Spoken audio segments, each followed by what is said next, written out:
Here you go.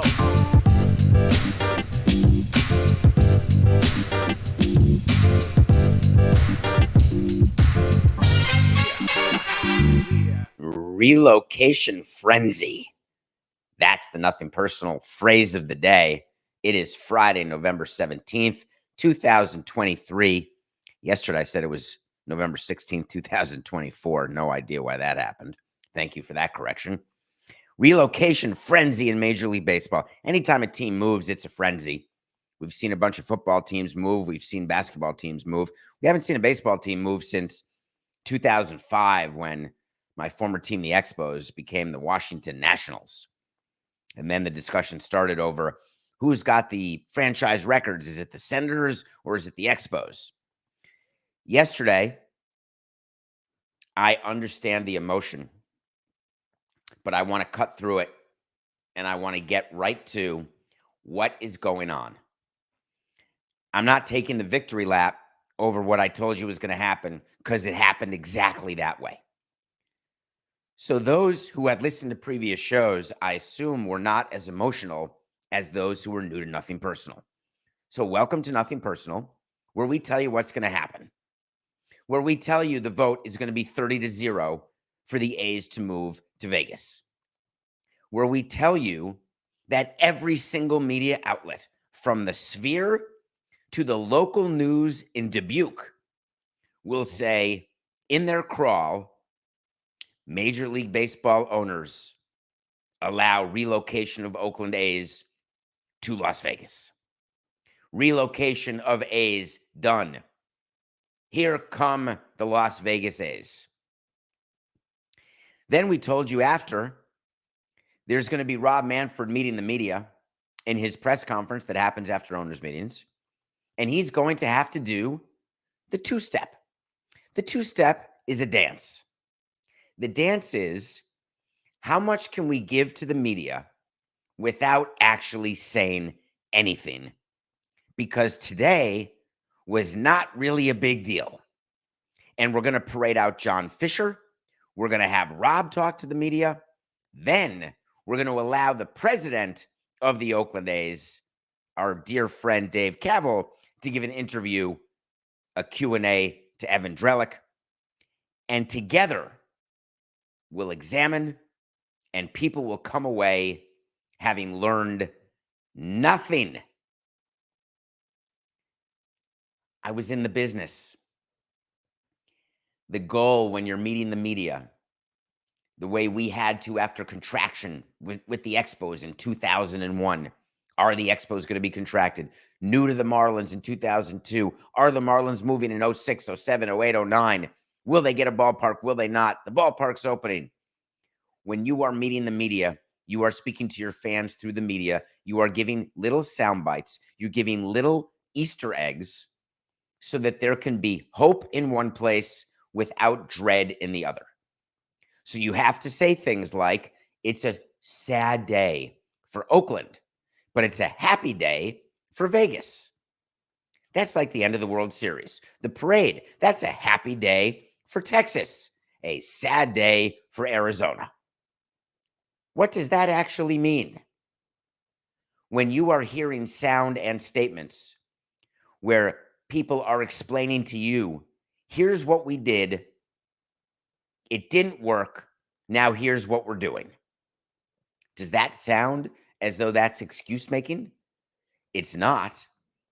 That is merely what, in our mind as executives, we believe is the best way to communicate to fans when something happened that we wanted to happen, or something is happening that we want to happen.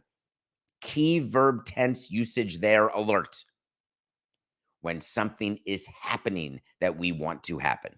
What happened yesterday is present tense.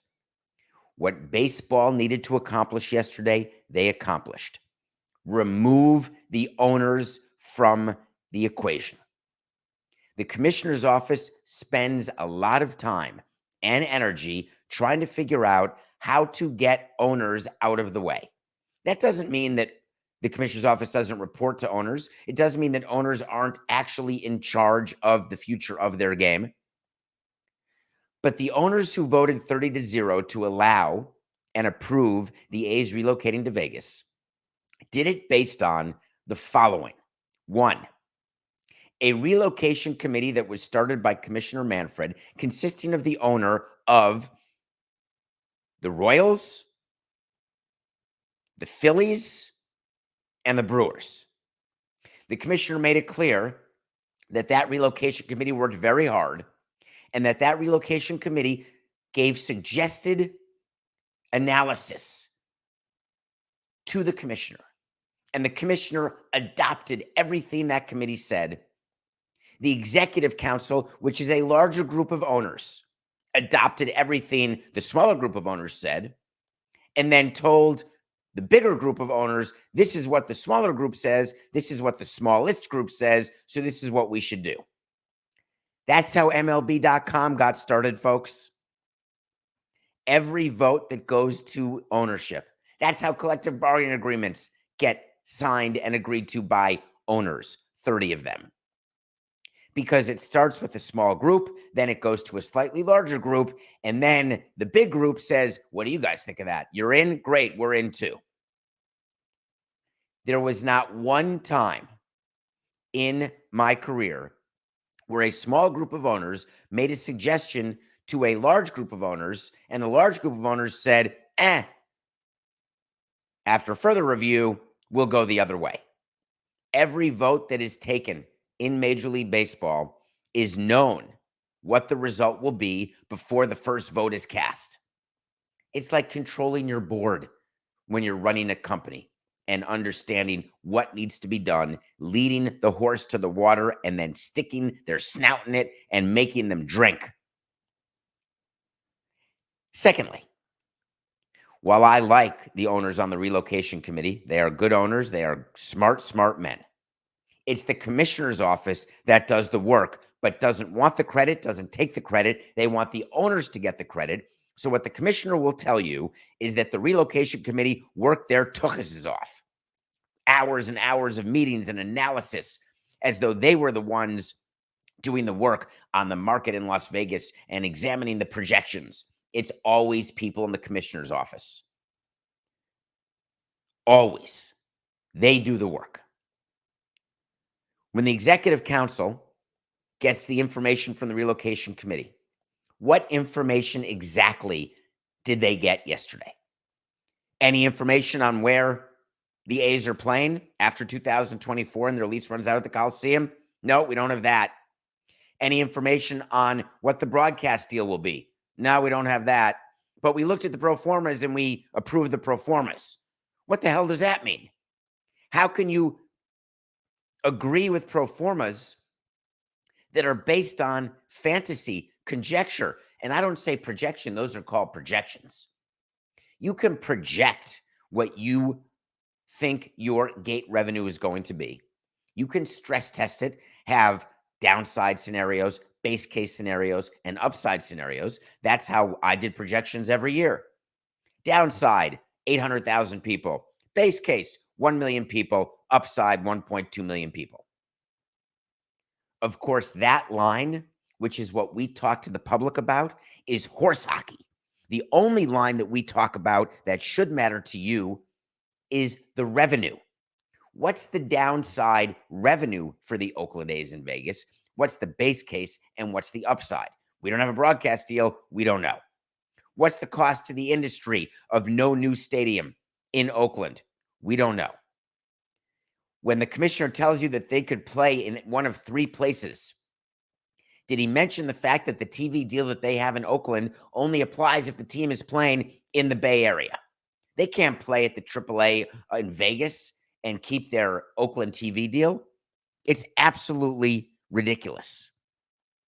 I want to give you some specific sound that came from the press conferences yesterday and then address the specific issues in that sound.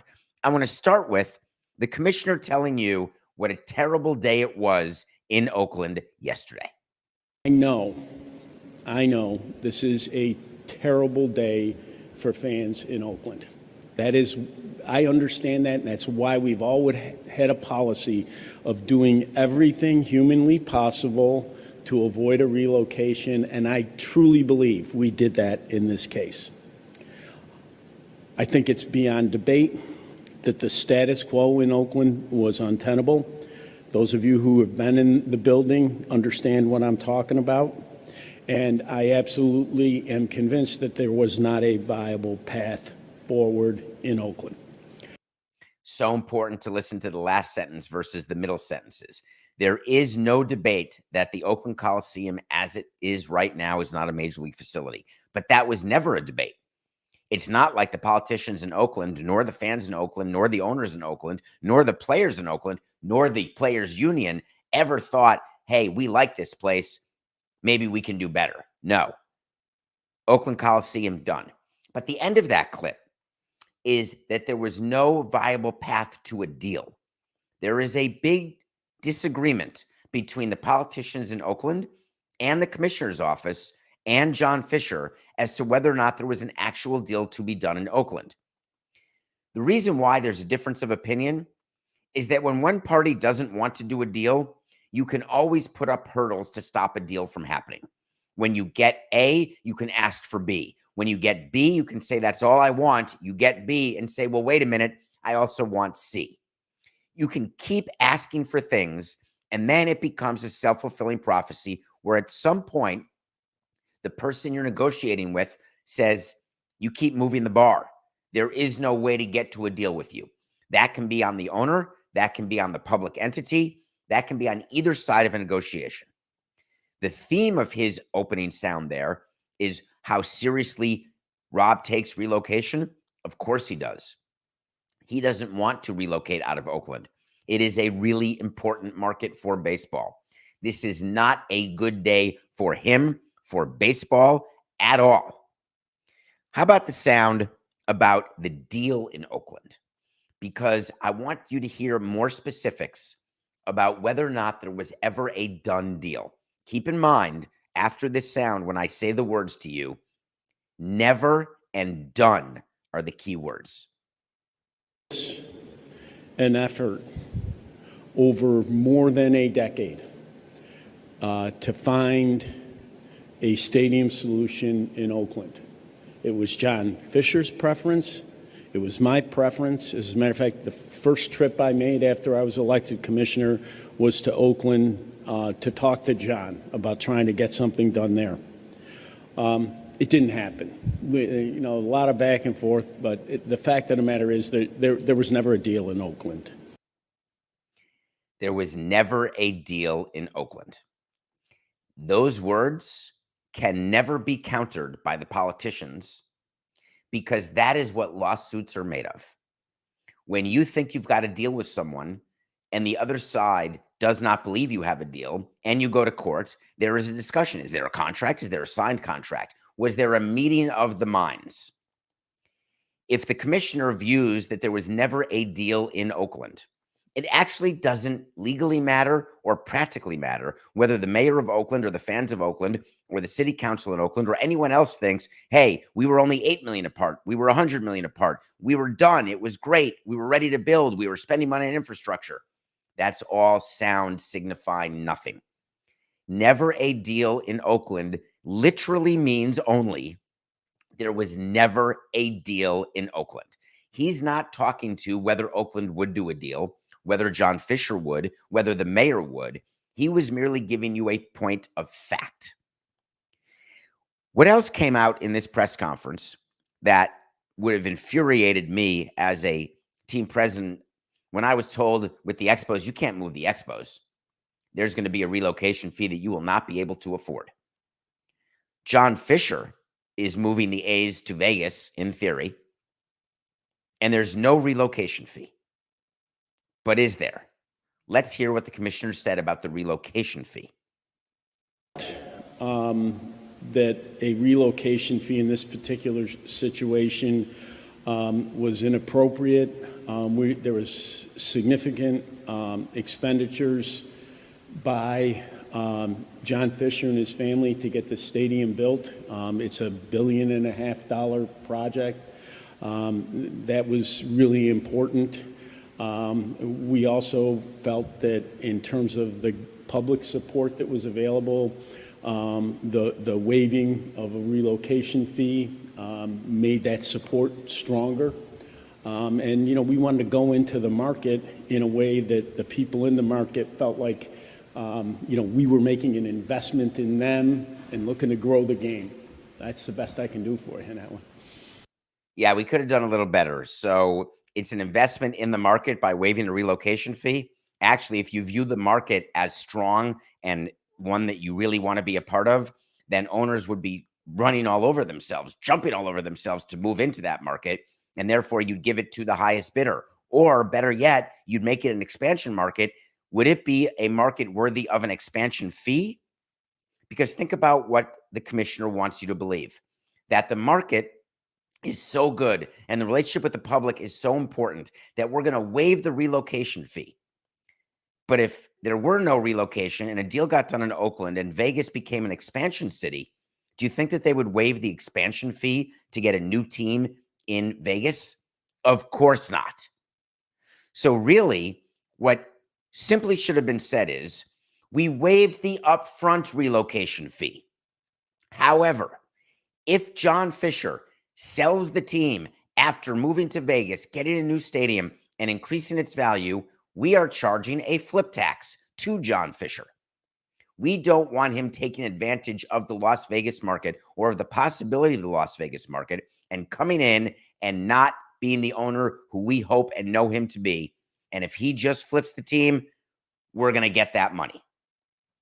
Flip tax. I negotiated a flip tax provision, paid a flip tax when the Marlins got sold, but paid it to the public. Of course, the definition of a flip tax is inside an agreement. You can define the calculation of profit just like we told the city and county in Miami. The team got sold for $1.2 billion, and we sent a document saying the profit was actually zero. It doesn't mean the profit was zero. What it means is, according to the calculation and the definition in the calculation, we can make it so the profit is zero. But we negotiate that up front. Ended up settling with the city and the county, but be that as it may, the bottom line is there is a relocation fee. It's just going to happen after, not before, and we won't know exactly what that flip tax provision is until it gets leaked. And the interesting part here is nothing has been leaked. The commissioner said there's a binding construction agreement. Binding to who? Between who? No one asked the question, and when it was asked, there was no answer. A construction agreement is between the public entity and the private entity, and then there's an agreement between the private entity and the construction manager. What the president of the A's said is, it's a guaranteed max price. I built a ballpark. You can have a contract with a guaranteed max price, except there are 25 variables in that contract, because no contractor will give you a guaranteed maximum price right now when they don't have the facts about the site or the design. How can you have a guaranteed maximum price when you don't know what you're building? Oh, Christ, we need 100,000 more tons of steel? Didn't know that. I want to see the contract. Show me the GMP if you are the Oakland A's. In terms of the construction agreement between the public and private entity, where is it? It's got to be a public document. The deal between MGM and the A's over building the ballpark on 9 acres on the Strip. Where's that agreement? What's being told to us is these agreements are all getting ready. They'll be done by December, January, February, some of them now. What exactly were the owners voting on? They didn't have any information. But that wasn't the point of the meeting or the vote yesterday. The point was to get MLB owners out of the way. Get any approvals required out of the way so then the rest of the work can be done. There are so many steps left for the Oakland A's to relocate to Las Vegas that any thought by anyone in either market that this is done is simply incorrect. It doesn't mean it's not going to get done. It means it's not done. Getting MLB owners' approval was a necessary step, not the final step. Everyone would have you believe it's all done. So given that, when you are the owner of a team, what do? I've had to meet the media so many times after some of these owners' meetings where you're speaking to different markets. You're trying to figure out, your employees are listening, your fans are listening, your players are listening. John Fisher had some important statements he had to make, and they decided that they would do it both live at the podium, then he would release a statement, then he would release a letter. It was a three-prong approach. Let's listen to John Fisher's comments at the podium. Rob said today is an incredibly difficult day for Oakland A's fans. It's a great day for Las Vegas. I want to thank the commissioner, who was tireless in his and his team's efforts to try and find a solution here and to work closely with us and with the Oakland and Las Vegas communities to try and find a solution for a new stadium for the A's, which has always been our goal. I understand this is an incredibly difficult day for Oakland fans, and I just want to say we gave every effort and did everything we could to try and find a solution there. And it was only in the last couple of years that we began to turn our attention to another market, that being Las Vegas. I'm very excited about the opportunity in Vegas. The fans there are terrific. The success of the Raiders and the Golden Knights has shown, as well as our own AAA team, the Aviators, has shown just how successful professional sports can be in that market. And we really look forward to opening day in 2028 and bringing some of the success of the historical success of the Athletics to Las Vegas. I think we could have workshopped that a little bit, and let me go in order. 1, a new stadium in Oakland has always been our goal. Clearly, you want to change your tense on that, because when you're focused solely on Vegas for a period of months, if not a year, then you don't want to use the word always. You can say, had always been our goal, I would have been okay with that. Verb tense matters. Focus on it.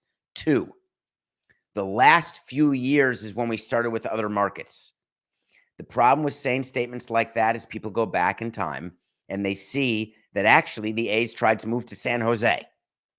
The A's were trying to get out of Oakland for decades under John Fisher, under Lou Wolf. So make sure when you put a time period on something, do it right. People are listening. Then, fans in Vegas. I love this. We love this market because of the Raiders and the Golden Knights. The president of the team said, we love this market because look at F1, look at the Sphere, look at the tourism. 45 million people a year coming to Vegas. $280 to go to Cirque du Soleil. Only $100 to go to a football game. People are going. It's a great entertainment option. There is zero buzz about the Las Vegas A's. Zero. And I know Vegas, and I know people in Vegas, and I know people in the casinos. Not a look at me, Louie. I'm just telling you, I have been speaking to people in Vegas. There has been not one season ticket sold. I want to explain why that matters. When expansion comes, which it will, even though the commissioner told you we haven't even thought about it, expansion, that's not true. This has all been about expansion. One of the things that cities will have to do is show what their revenue is going to be, what their fan base is. It's going to come in the form of those $50 season ticket deposits where they can show, look, we've got 10,000 full season ticket equivalents. We've got 20,000 people on a list who are interested in tickets for this. We haven't seen that in Vegas yet. We have a naming rights. We have the following corporate sponsors who are interested, so our corporate revenue will be blank. That would be helpful for the relocation committee to have known. Nope, no information on that, so we're just going to guess. But then the team president says, we're going to start studying revenue now. Go look at what the team president said. Listen to the words of John Fisher, Rob Manfred. This was the goal, this vote. Now we can start doing the other stuff. That may be the single biggest horse hockey comment of the entire day. All we were doing was getting focused on this relocation vote. This vote was in the bag from day one. This vote has never been the issue. It's not like when there's a small market caucus and a large market caucus and you're worried about 8 teams blocking and you're politicking. Give me a break. The reason why they're able to kick the can is that they can say they were focused on the vote, but now they have to truly give us answers on what's real. And what's real is not saying that Vegas is a great market because of the Golden Knights and the Raiders. I want to hear why Vegas can have 3 professional sports teams up from 0. I want to hear, not because you hired a consultant to say what you wanted him to say, because that's obvious. I want to hear how you are going to handle being in Vegas, what your plan will be as it relates to your success in Oakland on the field, how you can expect that in Vegas. Payroll. Even though there are no answers, that's the kind of thing that the fans want to hear. I don't know what the payroll will be in Vegas in 2028, and neither do they. But to just give you a blanket statement that Vegas has been great for the Raiders and for the Knights. I mean, by the way, I'm talking about off-field. Let's not talk about on-field. The Golden Knights have been fantastic. The Raiders obviously have not been great in Vegas. I think they've had 4 coaches in 4 years in Vegas, but that's not really relevant. I'm really focused on the revenue, the corporate opportunities, who's supporting them, who's standing up excited, where is the community rallying? I just don't know. So I conclude this portion of the show by saying I can picture owners coming out like Mark Walter of the Dodgers and saying, Oakland's not sustainable. They've worked on it for a long time. You can't play in that stadium. We know you can't play in the Coliseum. We know there has to be a new stadium somewhere. We know that Oakland's going to lose revenue sharing without a done deal by January of 24. These are facts. What we don't know is whether or not Vegas will be better than Oakland as a market. What we don't know is whether there's a stadium deal done in Vegas. What we don't know is what the timing of any announcement will be of any meaningful progress in any agreements. What we don't know is almost anything. What we do know is what we knew long ago, that 30 owners in a roll call vote, when asked to approve relocation based on 0 useful information, 0, all were willing to vote yes. That's all. When we come back, we're going to review a movie that you asked me to see, and I did. And then we're going to remind you about some baseball awards and baseball predictions. Don't go away, because if you think we're not going to mention F1, you're incorrect, because we are. It's going on in Vegas, and we'll see how that's going right after the break.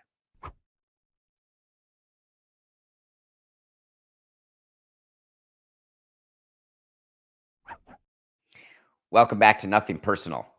Someone asked me to watch the movie called She Came to Me with Peter Dinklage and Marissa Tomei and Anne Hathaway. It is a movie about a writer who has a composer who's got writer's block. That's Peter Dinklage. And Peter Dinklage is married to Anne Hathaway. And Peter Dinklage meets this tugboat captain named Marissa Tomei, somehow has a thing with her, somehow ends up becoming his muse, because that's a thing in movies, which is awesome. The story is full of cliches. The movie is a small piece of brilliance. The performances by the 3 leading actors, Anne, Marissa, and Peter, are outstanding. Not award-worthy, because we're getting into award season, but outstanding. I paid $7.99 to rent it, or $6.99, and I felt as though I got the value, not the streaming company. The movie She Came to Me. Script, thumbs up. Acting, double thumbs up. The score, triple thumbs up. How you feel at the end of the movie, only 1 thumb up. It's called She Came to Me. Okay, let's go back now. What does that mean, the hot ones? Coca, I don't know what that means. He's talking to me right now. Oh, from Pablo's show. What? I have no idea what that is. Oh, the hot ones with the hot sauce? What do you want to know about that? How I feel? I feel great. So I was on Pablo Torre Finds Out, and he did a show. It came out yesterday about my lack of taste or smell. And he did a deep dive, and I opened my kimono to him. And to end it, he said, would you come back into the studio? Because we got a very well-known person who I didn't know until yesterday. Now I follow on Twitter, and I think it's great, whose name I forget right now. And very, very popular. He does hot sauces. Sean Evans. So Sean Evans asked me to taste 3 different hot sauces that were off the charts in terms of hot. Pablo couldn't do it. He did 2 of the 3. I did all 3. After the taping, Pablo was sick, and it didn't even impact me because A, I couldn't taste it or smell it. My eyes weren't tearing. I didn't feel sick. People are wondering whether I got hot rim and whether I had a problem in my tummy. And the answer was the wings were terrible, but the hot sauce was fine. Okay. Postseason awards are done. So this is the time in the show when we tell you what we said was going to happen and then see whether or not we were right. Again, accountability. That's all I ask of anyone else, and that's what I delivered to you. I think it was clear when I told you what was going to happen preseason that I was going to have a few things wrong and a few things right. I had the Blue Jays, Twins, and Astros winning the divisions in the American League. The Twins and Astros won the division. That's 2 out of 3. It ain't bad. I had the Yankees and Mariners in the wild card. That didn't work. I had the Braves, Cardinals, and Dodgers winning the division. How did we do? 2 out of 3 ain't bad again. But I had the Mets and the Padres in the wild card. No good. So I'm down a little money. Until I had the Astros over the Braves in the World Series. 0 for 2. But I had Framber Valdez and Max Fried winning the Cy Young. Nope. Now I'm really down. Until last night when the MVPs were announced and Shohei Ohtani was the unanimous MVP of the American League and Ronald Acuna was the unanimous MVP of the National League. Guess what I predicted before the season started? At plus 1,000, I predicted Acuna. We're now up money. At plus 200, I predicted Ohtani. We're up more money. So I got the MVPs right, the Cy Youngs wrong. I want to point out from the postseason awards and congratulate Garrett Cole for his first Cy Young. And then I want to do what also people don't often do with a microphone is give you a mea culpa. I spend a lot of time telling you that I'm not a fan of Blake Snell. I don't like 5 and dive pitchers. I don't like pitchers who walk a lot of hitters, even if they get out of it. I don't want extra traffic on the bases, and I want length because I don't want extra innings in the bullpen. Blake Snell was unhittable in the latter part of last season and easily won the NL Cy Young for the San Diego Padres. And he has now become, I want to get this right, the second left-hander in history to win the Cy Young Award in both leagues. He won it in Tampa. Now he's won it in San Diego. There's only 7 players ever who have won it in both leagues. Listen to this list. Gaylord Perry. If you've never heard of him, you ought to. Pedro Martinez. Best I've ever seen. Randy Johnson. Roger Clemens. Roy Halladay. Max Scherzer. And Blake Snell. As much as I can say that Blake Snell's name doesn't belong in that group, it does because it is. Congratulations to Blake Snell. And the timing was outstanding because he's a free agent. Ooh, open your checkbooks, folks. Make sure that you line up first to overpay Blake Snell. Jump all over each other. Go read the predictions. Oh, by the way, GMs and presidents, we don't look at the articles that have all the free agent trackers and predictions. Oh, Blake Snell, 6 years, $210 million. That's what we should offer him. We never even look at that stuff. All the free agents, we got some wrong, we got some right. Never looked at that, nor did our baseball people. But I'm going to give you a wait to see on Blake Snell when we say something's going to happen, like with all of these predictions for pre-baseball season. We'll revisit it. Here's one. Blake Snell will not get 5 years in free agency.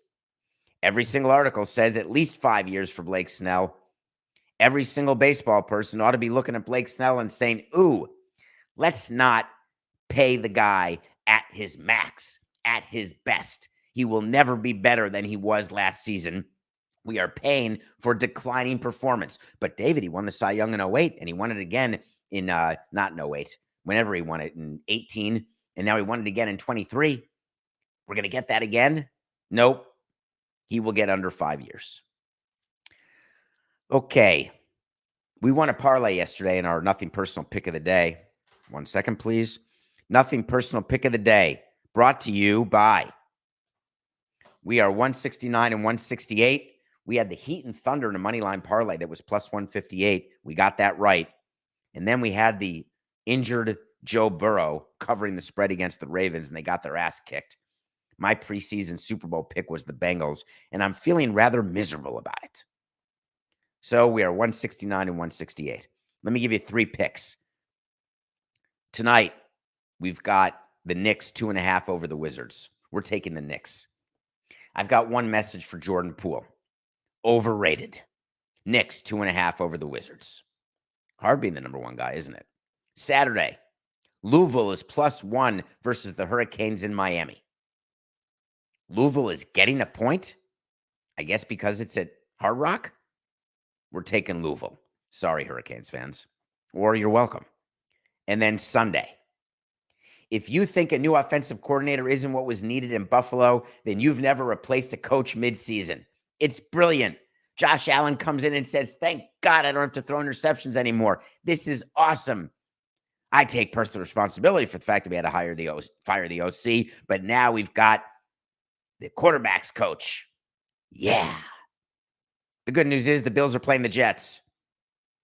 Aaron Rodgers needs a Jets loss because there's getting to be a little more pressure on him to return if they win a few games. Bills -7 over Jets. And the line could be 13, and you're still going to win that. In other news, Jim Harbaugh is still the coach of Michigan. Jim Harbaugh is suspended for 3 games. Jim Harbaugh was unhappy with the Big Ten Conference. Michigan was willing to leave the Big Ten Conference. Tony Petitti was not shaking in his britches over Michigan and their upset over the Big Ten meting out punishment over the sign-stealing scandal in college football with the Italian scallion. But all of a sudden yesterday, Jim Harbaugh and Michigan said, you know what? Let's move on. We're good. We'll take the 3-game suspension for Jimmy. He'll sit out the next 2 games. He already sat out 1, and let's be done with this. And then the Big Ten sent out a statement, and Michigan sent out a statement. And what's noteworthy about their statements is how different they were. Michigan wanted to make sure in their statement, the conference has confirmed that it is not aware of any information suggesting Coach Harbaugh's involvement in the allegations. That's a very important point that Michigan needs to make. They need to have the back of their coach and say, hey, this was a rogue guy. Harbaugh had nothing to do with it, didn't know. Hey, look at these scouting reports. God, is that convenient? Thank you, Santa. Don't know where they came from. Didn't ask for them, but that's pretty cool to know exactly what the other team's going to do on 3rd and 8. Amazing. God, how lucky am I? The Big Ten released a statement where they did not exactly exonerate Jim Harbaugh. What they said is that today's decision by the University of Michigan to withdraw its legal challenge is indicative of the high standards and values that the conference and the university seek to uphold. That's not very subtle. The Big Ten saying that Michigan withdrew its challenge, where Michigan said that all parties resolved the litigation. Which is it? Was it resolved or dropped? Those are 2 different things. Because it can be resolved without something being dropped. Can it be dropped without being resolved? Chicken? Egg? How come the Big Ten and Michigan couldn't get together and do a joint statement? Is that because Big Ten was unwilling to say that Jim Harbaugh wasn't involved, but Michigan needed it? Was it because that Michigan wanted to say that the litigation was resolved, but the Big Ten wanted to say that it was dropped? So they just said, you know what? We'll do separate statements. No one will read them together. No one will pay attention, and we'll move on our way. What an absolute mess. Not even close to the mess in Vegas right now. Vegas, the city that is ready for football, it's ready for hockey. It wants basketball, LeBron, Shaq. It's getting baseball, maybe. Jimmy Dolan has the Sphere, very cool. And now they have F1. This is the city that never sleeps. What happens in Vegas stays in Vegas. Who doesn't love Vegas? By the way, a correction that came on davidsampsonpodcast.com, Coca. I actually said on the show, and I don't remember which show, whether it was on Levitard or on Nothing Personal, I said that prostitution was legal in Vegas. I was wrong. It is not. It is legal in other counties in Nevada, not the county where Vegas is. Apologies. Did not want to impugn any of the morals or the moral people in Vegas. You know I love Vegas. The F1 has been a disaster. For all the people who bought the multi-$1,000 ticket packages when it first was announced and they were first made available, the $1 million VIPs, congrats. I hope you're having fun. For the people who were willing to wait to buy tickets, the prices have gone down significantly. Why? It turns out demand and supply were not yet meeting on the curve. And when that happens, you have to adjust pricing. And so they did. Yet still, empty seats, which means they didn't adjust fast enough and the prices wouldn't go low enough. Or is it because it was cold out? Or because the Vegas event started at 10 p.m. local time? Is that too late in Vegas? It shouldn't be for the tourists. Why is it starting at 10 p.m. Vegas time? Because that's 1 a.m. East Coast time. Outstanding. Perfect for all of us people on the East Coast who like F1. F1 is all about Europe. Don't kid yourself.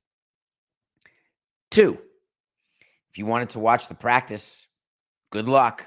Canceled after 8 minutes. A manhole cover got loose and F1 drivers are furious. Not just about the introductions and how the show went on and it was terrible, but how it was unsafe. Therefore, the practice shut down. A nightmare scenario. You plan for an event. You invest hundreds of millions of dollars. And the first on-track event, the practice, canceled after 8 minutes. No problem. We'll make it up day 2. It'll be great. Guess what just happened? Practice number 2, no fans allowed. The F1 in Vegas is off to the worst possible start. It is beyond recovery now. Whatever happens in qualifying and in the race will be overshadowed by all the issues that the local people have had about F1. They've been miserable about the construction. It's impacted their lives in ways that they didn't want, they didn't need, they didn't expect, and they're not profiting from. There is no incremental benefit to F1 in Vegas, except the fact that F1 built a permanent $250 million paddock that they will use all year long, and there'll be permanent merch available all year long. And they want the F1 to come back to Vegas year after year. It is no longer a fait accompli that F1 will return to Vegas for the entire duration of the 10-year commitment, because it couldn't have gone worse this year. And we still have 50% of the races left to go, meaning qualifying and then the actual race. It's so bad that the owner of F1 had to actually come out and give you a quote. He had to make a statement. He had to apologize. The CEO of Liberty actually said, I want to apologize to all the Las Vegas residents, and we appreciate that they have their forbearance and their willingness to tolerate us. That's too highfalutin a statement, my man. If you know the Vegas market, here's what the statement is. The same as it would be in New York City or Paris or London or Podunk, USA. The statement is, wow, did we screw this up? We should have done construction in a way where we communicated our plan way better to you citizens. where we structured in a way that was way less intrusive to your lives, and we're sorry. Don't use forbearance in a statement. He continued to say the money being spent shows how committed F1 is to racing in Vegas. First year of any event faces challenges, but don't worry, the disruption will decrease in future years because much of the work is now complete. Well, that sounds a hell of a lot like a wait to see, doesn't it? Because the problem is all the structures they built that were temporary, that's a lot of the disruption. And then they get taken down, but then next year they get put up again. It's a lot of talk about Vegas during this show. Happens to be my favorite city, next to Paris and New York. I conclude with this. If you are a fan of professional sports in Las Vegas, you've got 2 teams and you may have a third. If you are a fan of professional sports in Oakland, you had 3 teams and you may have 0. The reason why the word may is used in both scenarios is that we don't know. We're going to wait to see, just like you and just like me. Well, have a great weekend. There was so much going on this week, and all of it fell under the same umbrella of it's just business. To all the fans in Oakland, to all the fans in Vegas, hey, it's nothing personal.